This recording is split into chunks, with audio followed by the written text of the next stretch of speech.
Can a government ban a religious practice if it is consider harmful? क्या सरकार किसी religious practice को ban कर सकती है क्योंकि ये कंसीडर किया जा रहा है कि वह रिलीजियस प्रैक्टिस सोसाइटी के लिए हार्मफुल है? Can a religious community run its own educational institution? क्या कोई रिलीजियस कम्युनिटी अपना खुद का एजुकेशनल इंस्टीट्यूशन रन कर सकती है? शुड अ पर्सन पे taxes for religious activities of another religion? क्या हमें टैक्सेस पे करने चाहिए क्योंकि हमारे टैक्स का पैसा होगा वो किसी दूसरे धर्म की एक्टिविटीज के लिए इस्तेमाल किया जाएगा? If the government can regulate religious affairs, अगर सरकार के पास एक अधिकार हो कि वो रिलीजियस जो भी चीज़ें हैं उनमें रेगुलेशन कर पाए, उनको ठीक कर पाए, is India truly a secular country? तो भी क्या इंडिया एक सेकुलर कंट्री माना जाएगा? आज हम जानने वाले हैं आर्टिकल 25, जो आपको देता है फ्रीडम ऑफ रिलीजन। क्या क्या करने का? Right to profess, practice and propagate religion. इसके अलावा आर्टिकल 26 है जो आपको फ्रीडम देता है अपने रिलीजियस अफेयर्स को मैनेज करने का। और आर्टिकल 27 कहता है कि अगर आप अपने रिलीजियस चीज़ों का प्रमोशन करते हैं तो वो चीज़ें आपके लिए टैक्स फ्री होंगी, उन पे टैक्स नहीं लगेगा। क्या है, क्यों है? सबसे पहले आर्टिकल 25, 26 और 27 को कॉन्स्टिट्यूशन में डालने की जरूरत ही क्या थी? इनको डाला गया to ensure religious freedom in diverse country like India. India की जब भी बात आती है, India is famous for its diversity. यहाँ पर 10 किलोमीटर में लोगों की लैंग्वेज बदल जाती है, 10 किलोमीटर में लोगों का पहनावा बदल जाता है। इंडिया डाइवर्स कंट्री है, उस डाइवर्स कंट्री में रिलीजियस का फ्रीडम होना चाहिए। इन चीज़ों को इंश्योर करने के लिए आर्टिकल डाले गए to maintain secularism by keeping the government out of religious affairs. इसके साथ साथ सेकुलरिज्म को मेंटेन करने के लिए भी ये आर्टिकल डाले गए ताकि रिलीजियस अफेयर्स से सरकार अलग रहे। डॉक्टर बी आर अम्बेडकर कहते हैं religion should be a matter of individual consensus, not a matter of state interference. धर्म जो है, आस्था किसी व्यक्ति विशेष के लिए है, ये स्टेट का मैटर नहीं है कि स्टेट उसमें इंटरफेरेंस करे।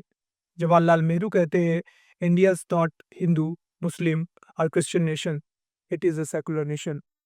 जवाहरलाल नेहरू कहते हैं इंडिया हिंदू, मुस्लिम या क्रिश्चियंस के लिए नहीं है, ये एक सेकुलर नेशन है जहां पर सबको बराबरी का अधिकार दिया जाएगा। तो चलिए अब जानते हैं आर्टिकल 25 क्या कहता है।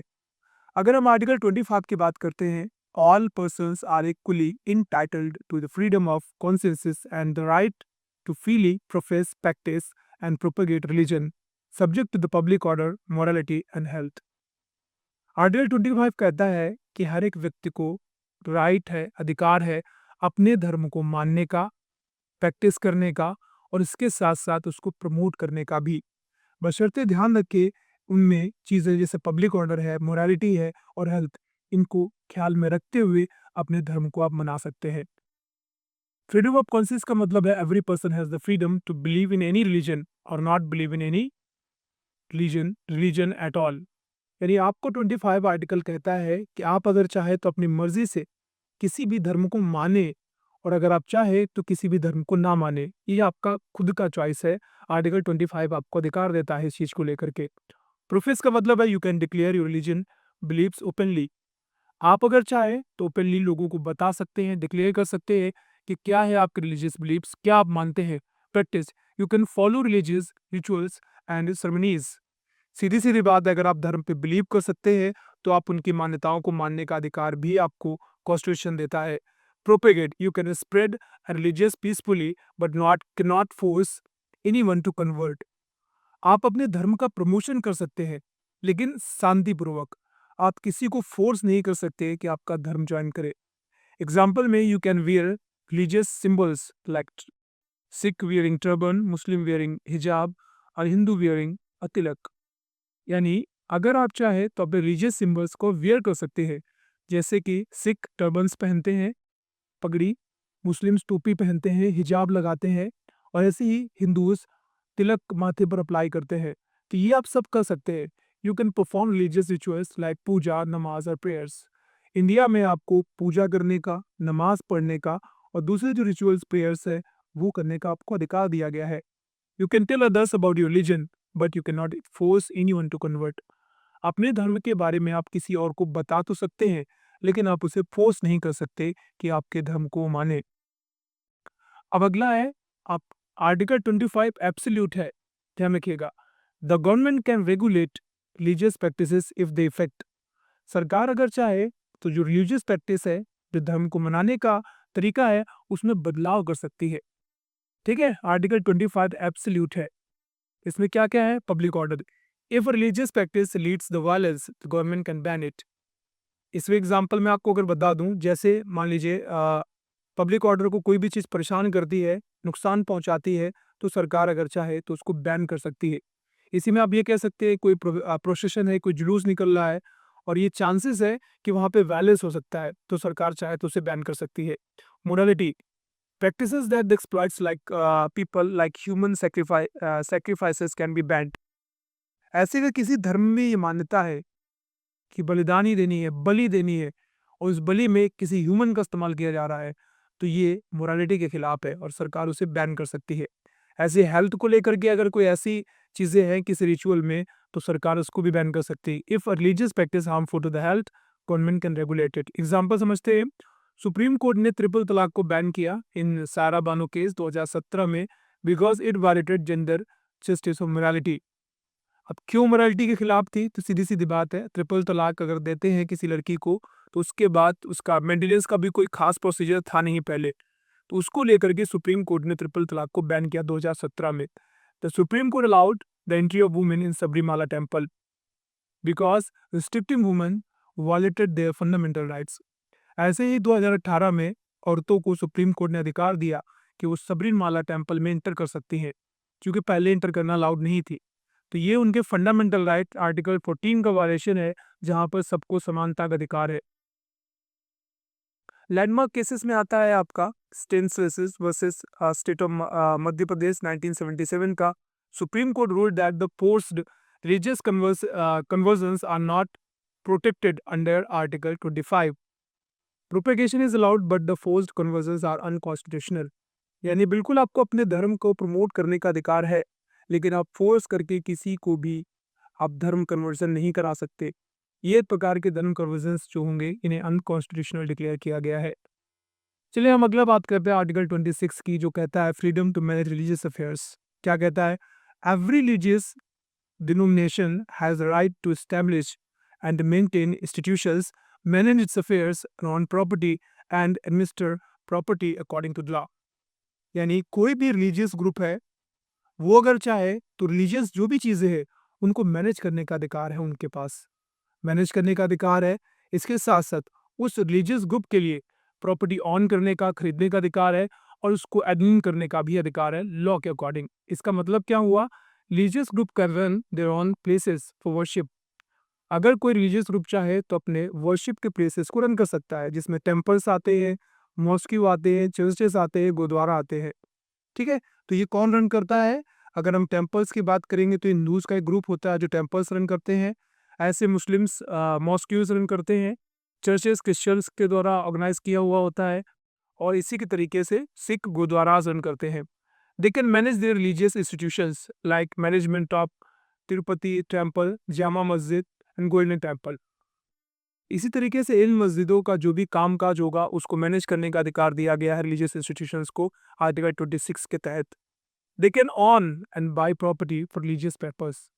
मंदिर के नाम पर, मस्जिद के नाम पर, गुरुद्वारा के नाम पर अगर चाहें तो ये प्रॉपर्टी खरीद सकते हैं और बेच भी सकते हैं रिलीजियस अफेयर्स को ध्यान में रखते हुए, but they have to follow the law of land. लेकिन जब भी वो लैंड खरीदेंगे और बेचेंगे, तो जो लॉ ऑफ लैंड होगा, वहाँ उस जो भूमि का जो कानून होगा उसको फॉलो करना पड़ेगा। ठीक है, Hindu religious community manages Kashi Vishwanath temple. ऐसे ही Sikh community manages golden temple under SGPC, and Muslim community manages mosque through the waqf board. Waqf board का मुद्दा बहुत दिन तक अभी हाईलाइटेड रहा है, अभी भी उस पर डिबेट होते रहते हैं, तो इस पर मैं सेपरेट वीडियोस बनाकर आपको ज़रूर बताऊंगा क्या है एक्चुअल में वक्फ बोर्ड। ऐसा समझ लीजिए, मुस्लिम का एक वक्फ बोर्ड है जो इसी तरीके के रिलीजियस इंस्टीट्यूशंस को मैनेज करता है, लैंड परचेज करता है, आप कह सकते हैं सेल भी करता है, और जो वेल्थ होता है उसका डिस्ट्रीब्यूशन करने का काम भी करता है। तो होप्स आपको समझ में आया होगा आर्टिकल 26 क्या कहता है। अब आर्टिकल 26 में लिमिटेशंस भी है, आपको इन सारी चीज़ों करने का अधिकार दिया गया है, लेकिन रिस्ट्रिक्शंस क्या क्या है? The government can intervene in the religious affairs, it violets the public order, morality और हेल्थ। मैं पहले बता चुका हूँ, अगर कोई रिलीजियस एक्टिविटी है जो पब्लिक ऑर्डर को, हेल्थ को या मोरालिटी को इफेक्ट करती है, तो वहाँ पर सरकार इंटरफेयर कर सकती है। It involves the mismanagement of corruption. Example, in SR Bommai versus Union of India, 1994, the Supreme Court ruled that India is a secular state and the government cannot favor any religion. क्या दिया गया था judgment? SR Bommai versus Union of India case में 1994 में supreme court ने कहा था India एक सेकुलर स्टेट है और यहाँ पर किसी एक पक्ष को, किसी एक रिलीजन को फेवर नहीं दिया जा सकता. In the judgment 2019, the Supreme Court gave the disputed land to the Hindus but also gave 5-acre land to the Muslims, ensuring the justice for the both communities. Ayodhya को जो जजमेंट आया 2019 का, उसमें हिंदूज को लैंड दी गई, disputed जमीन, लेकिन इसके साथ साथ मुस्लिम्स को भी 5 एकड़ जमीन दी गई ताकि दोनों के साथ जस्टिस हो सके. तो यहाँ पर इस तरीके से क्वेश्चंस आते हैं. Should the government control the temples funds? Some argue that the Hindus temples are managed by the government but the churches and mosques are not. Is it fair? तो यहाँ पे क्वेश्चन ये आता है कि कुछ ऐसे टेम्पल्स होते हैं या काफ़ी सारे ऐसे टेम्पल्स हैं हिंदूज़ के जो गवर्नमेंट मैनेज करती है, पर जब बात मॉस्क्यूज़ की आती है, चर्चेस की आती है, तो ऐसा क्यों नहीं होता. चलिए अब आगे बात करते हैं आर्टिकल 27 को लेकर के, जो टैक्सेस से आज़ादी देता है आपको.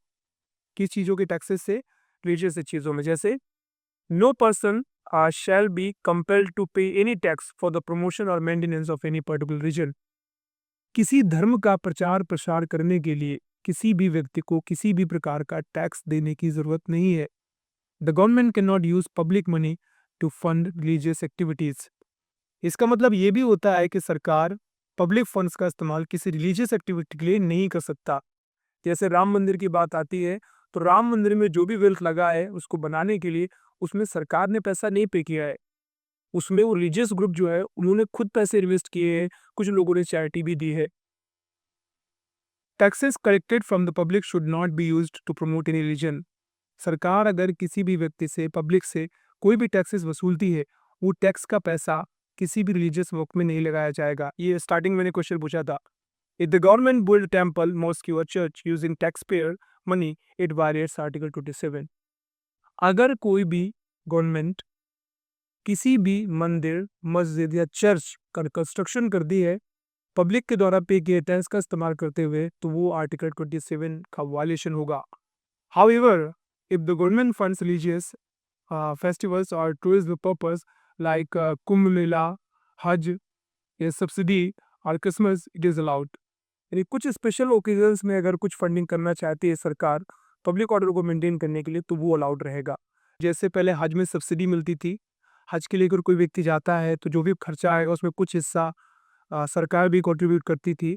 तो इसको सुप्रीम कोर्ट ने गलत बताया है कि इस तरीके से आप किसी एक धर्म को स्पेशल राइट नहीं दे सकते. ये आर्टिकल 27 का वायलेशन है. ऐसे ही यहाँ पे एक और आर्ग्यूमेंट था कि कई सारे ऐसे मंदिर हैं जो टैक्स जिन पे चार्ज किया जाता है, लेकिन जब बात आती है मुस्लिम्स की मॉस्क्यूज़ की, क्रिश्चियंस के चर्चेस की, तो उनको ऐसा क्यों नहीं किया जाता. तो ये गलत है, ये बोला गया. दोस्तों आपको समझ में आ गया होगा. आज हमने देखा आर्टिकल 25, 26 और 27. उम्मीद करता हूँ और ये तीनों के तीनों आर्टिकल्स रिलीजियस चीज़ों को मैनेज करने को लेकर के, रिलीजियस से संबंधित चीज़ों को मैनेज करने के लेकर है. तो आज हमने इस वीडियो में देखे आर्टिकल 25, 26, 27. जहाँ 25 आपको अपने धर्म को मानने का, प्रैक्टिस करने का, प्रमोट करने का अधिकार देता है, वहीं 26 आपको आपके रिलीजियस इंस्टीट्यूशंस को रन करने का, उनको मैनेज करने का अधिकार देता है. और आर्टिकल 27 आपको टैक्सेस ना पीने का भी पे करने का अधिकार देता है, अगर आप चाहें कि आपको टैक्स पे ही नहीं करना उन चीज़ों को लेकर के, अगर आप कोई रिलीजियस एक्टिविटी परफॉर्म करते हैं. दोस्तों आपको ये वीडियो पसंद आया होगा. वीडियो पसंद आया, वीडियो को लाइक, चैनल को सब्सक्राइब, बेल आइकन पे. जल्द मिलते हैं, तब तक अपना ख्याल रखिए. Bye bye, take care.